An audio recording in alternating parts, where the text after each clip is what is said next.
توجهت إلى جلالة الملك بعد أن وجدت جميع الأبواب موصدة في وجهي. بنو جلدتنا ممثلو المجلس الوطني للصحافة أصدروا بلاغا يحرضون من خلاله السلطات المغربية لإلحاق ضرر بي، لا لشيء سوى لأنني توجهت إلى جلالة الملك شفاه الله ملتمسا حمايته من المضايقات ومن التعذيب ومن التشويش ومن التشهير ومن حرماني من وثائق من حق الحصول عليها.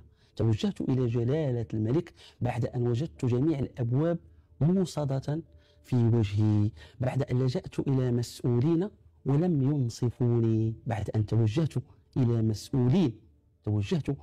مسؤولين لإنصافي منذ شهور ولكنهم لم ينصفوني وتركوني عرضة للنهش في عرض زوجتي، في عرض أمي، في عرض إخوتي، في وضع الاعتبار، بل وحرمت حتى من الوثائق الرسمية.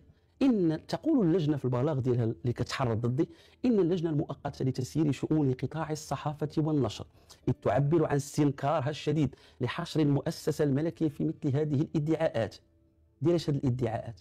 قلت بأنني كنحس وكنشعر بأن إسرائيل تستهدفني. هذا شعور، هذا إحساس. وتوجه لجلالة الملك فين كاين الادعاءات؟ فإنها تعتبر ما تفوه به حميد المهداوي بسمية تشهير يكتسي خطورة بالغة، إذ يصور المغرب كما لو كانت مؤسساته مخترقة. فين قلت أنا شي مؤسسات المغرب مخترقة؟